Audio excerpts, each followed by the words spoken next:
Você sabe diferenciar uma peça velha de uma vintage?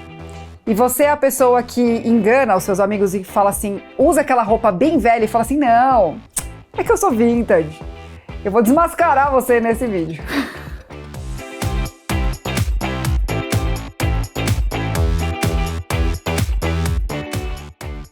Eu sou Vivi Cardinale, sou consultora de imagem e estilo pessoal, autora do método Estilo com Propósito. Se você acabou de chegar no canal, vou te convidar a se inscrever, porque além desse tem muitos vídeos e toda semana eu te garanto um conteúdo novo. E se você já está inscrita, já deixa a sua curtida e presta atenção nesse vídeo que eu vou te fazer algumas perguntas bem interessantes e eu quero que a gente troque aqui uma ideia sobre essa história de peça velha e peça vintage. Eu não sei se você acompanha o canal há muito tempo, mas o ano passado eu fiz 2 vídeos bastante complicados para mim. Infelizmente, a minha sogra faleceu em dezembro de 2019 e eu e meu marido precisamos lidar com as coisas que ficaram. Ela foi e as coisas ficaram. E ela era uma pessoa de muito bom gosto e deixou um guarda-roupa com mais de 25 portas. Vocês imaginam a tentação que eu passei de não ficar com absolutamente tudo?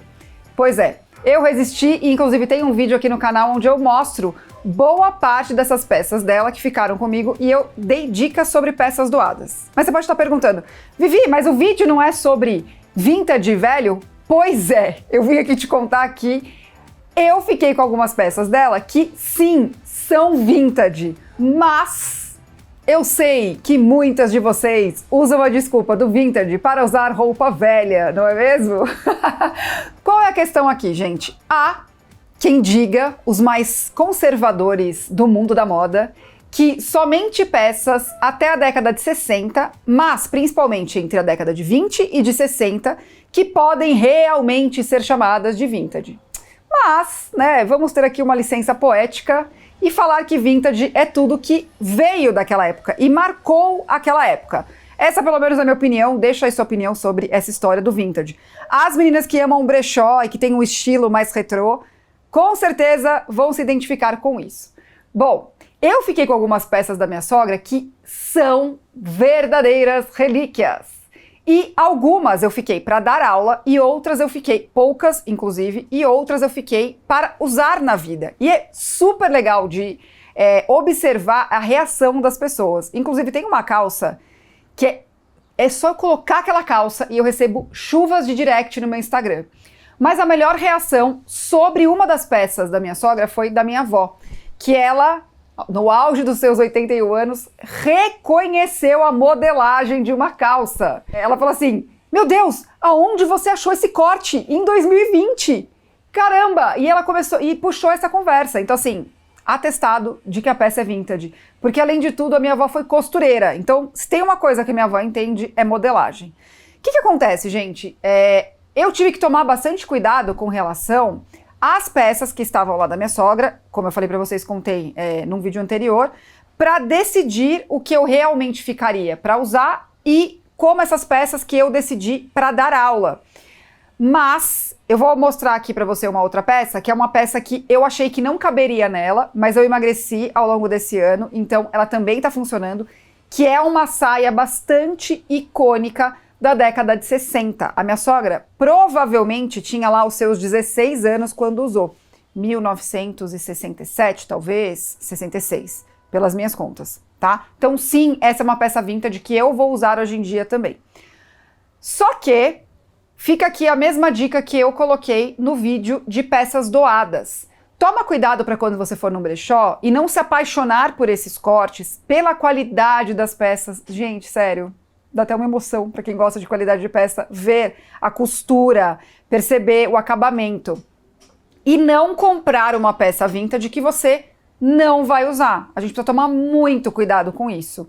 Nesse caso, eu usei exatamente o mesmo conselho que eu dei para vocês. Eu levei em consideração, mesmo sendo uma peça vintage, a avaliação se aquela peça teria a ver com o meu estilo ou não. Então, isso precisa ser pensado, senão você começa a ter você tem um guarda-roupa servo, que não serve pra você. Então você fica com guarda-roupa figurino, talvez. Você pode ajudar uma amiga sua figurinista. Mas toma cuidado para não cair nessa cilada, porque essas peças são muito, muito maravilhosas, de verdade.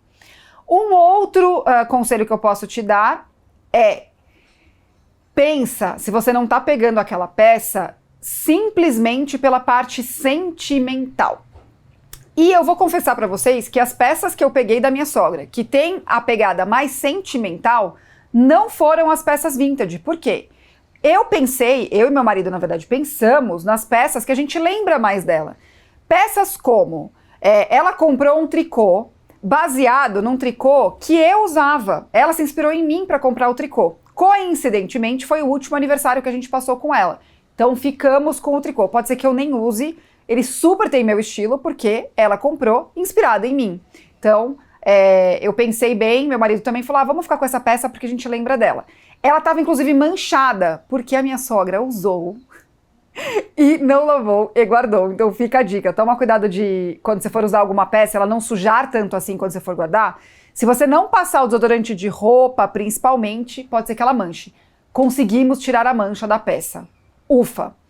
E tem duas coisas que eu fiquei no meu guarda-roupa que, na verdade, foi quase, assim, foi o testamento da minha sogra. Porque ela falou assim com as amigas dela: isso aqui precisa ficar com a Vivian, porque ela sempre me pedia emprestado. Então, são as peças de festa. Então, eu tô falando de casacos de frio, estola e peças que ela mesma inventou. A minha sogra fazia muitas bijuterias. Nesse caso, não são peças vintage, mas são peças sentimentais. E aí, esses conselhos que eu estou dando é para se por acaso você passar pelo mesmo que eu passei, infelizmente, que é perder um parente querido, tipo vó. Isso acontece muito com coisa de vó, né? Aí você vê as coisas dela ali, lindas, históricas, e aí você quer ficar com absolutamente tudo. Pensa bem se você precisa ficar com absolutamente tudo. Fica com as peças que você mais lembrava da pessoa, ou que vão ter a ver com você e contar uma história de alguma forma. E nessa história de ficar com as peças de festa que minha sogra mesmo fazia, né, os brincos e os colares, eu acabei encontrando alguns broches vintage que eu não resisti. Mas olha o volume que ele toma no meu guarda-roupa. Nada, era uma caixinha muito pequenininha e que valia a pena ser guardada. Uma outra coisa que eu fiz foi direcionar algumas outras peças da minha sogra para o irmão dela, que também eram peças vintage, que valia a pena ele guardar e avaliar se ele realmente queria ficar. Então, se você for para um brechó, é um pensamento diferente, mas se você estiver avaliando coisas de algum parente, pensa se tem uma outra pessoa da família que não quer ficar, que vai gostar de lembrar da pessoa, para você também. Não precisa ficar com tudo, né, gente? Uma das peças que foi uma surpresa, e é sim uma peça vintage, foi uma peça com uma pegada japonesa. Teve uma época da moda que essa peça estava muito em alta. E eu jurava que eu não ia conseguir ressuscitar essa peça, porque ela foi quase ressuscitada. Minha costureira maravilhosa restaurou a peça para mim. Ela cerziu. Você sabe o que é cerzir? Explica aqui abaixo se você sabe o que é cerzir. Se você sabe, deixa aqui nos comentários pro pessoal, para as meninas que não têm a ideia do que é isso, saberem o que é. Ela restaurou a peça, pedacinho por pedacinho, e eu fiquei com essa relíquia que valia muito a pena ser guardada. Além dessas peças de roupa, eu peguei alguns acessórios também, bolsinhas de mão, um cinto que eu comentei no outro vídeo, que é super vintage mesmo. Ele é vintage no nível que ele está sendo copiado por marcas atuais. Quando eu vi uma marca famosa copiando, eu falei, conheço esse modelo. Então, geralmente, a peça vintage, ela inspira novas peças da moda que surgem. E eu costumo dizer o seguinte, que ultimamente nada está sendo criado. Tudo está sendo copiado ou feito com inspirações do passado. Bom, gente, então é isso. Essas foram as peças vintage que eu fiquei, que sinceramente eu achei que nem ia ficar no meu guarda-roupa, mas eu reavaliei, algumas eu coube depois, outras fizeram muito sentido ficar por aqui, porque tem muito meu estilo, e eu espero que esses ensinamentos desse vídeo tenham ficado, mas principalmente pra você entender que peça vintage é totalmente diferente de peça velha, hein, gente? Pelo amor de Deus, não vai usar essa desculpa pra sua camiseta furada, certo? Bom, manda esse vídeo pra quem você acha que vai aprender com ele e parar de dar essa desculpa, que você pode mandar para aquela amiga que fica te falando que tem um guarda-roupa vintage e na verdade já tá precisando, renovar o que tem nele lá. Lembra, consumo inteligente não é sobre não comprar, hein? É isso, até o próximo vídeo, um beijo, tchau! e você é a pessoa que engana os seus amigos e fala assim, usa aquela roupa bem velha e fala assim, não, é que eu sou vintage. Eu vou desmascarar você nesse vídeo. Que é igual a calça jeans que você compra rasgada e a que rasgou. Sim, dá pra perceber, né? Essa aí rasgou porque esgarçou, né, amigo? Você comprou assim, né, velho? Boa.